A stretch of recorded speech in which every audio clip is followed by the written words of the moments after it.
earlier on Monday, Kevin Colbert, the outgoing general manager of the Pittsburgh Steelers, talked to the media.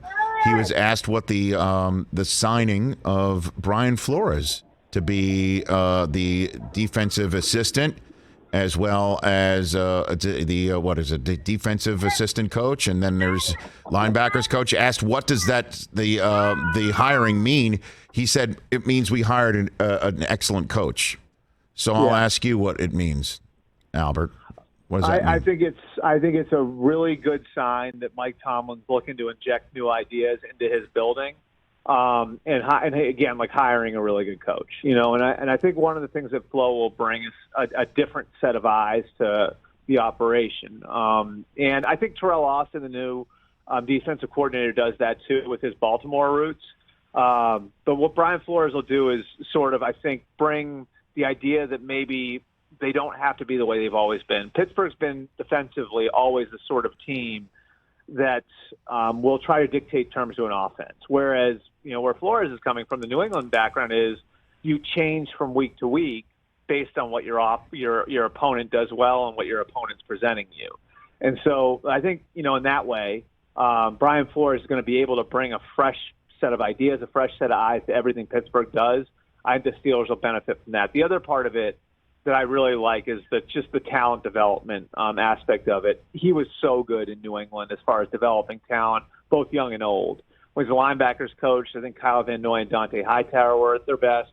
When he was a safeties coach, he helped transition Devin McCourty from a corner to safety in a position that he wound up being all-pro at, resurrected Patrick Chung's career, developed Duron Harmon. So that's the other part of it. It's going to be interesting to see what this means for younger players or even veteran players. Like guys like TJ Watt, I think will benefit from it, but then your younger guys like your Devin Bush and your Minka Fitzpatrick, I think stand to really benefit from it as well. And then the lawsuit aspect of it, what about that?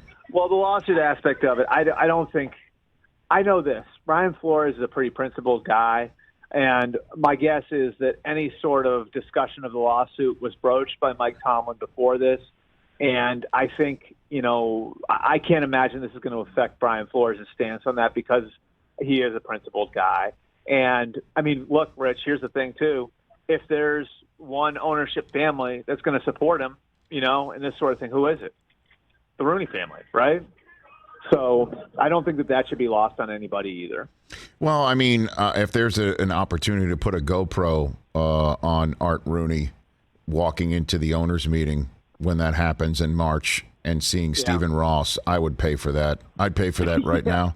I mean, and seriously, like, okay, so you hire the guy that accuses me of tanking, or giving him 6 figures to tank.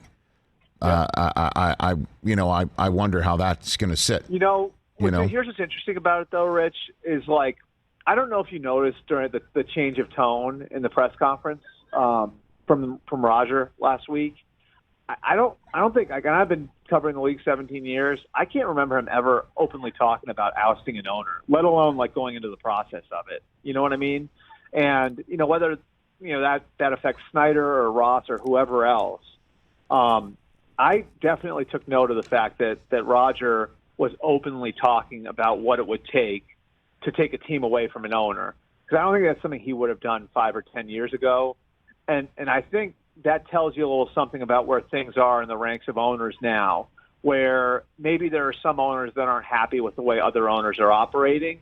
And, maybe Roger feels like if it does come to the point where he does have to take out an owner, whether, again, it's a Snyder or a Ross or whoever, like maybe he actually has the support to do something like that. That's just my read on it. Like, again, like reading the tea leaves and having done this as long as I have, I don't know anything concrete on it, like that he would have that support, but it just sort of feels that way based on the way he talked last week. Hey, you watched all the way to the end. Thanks for that. Watch more right here.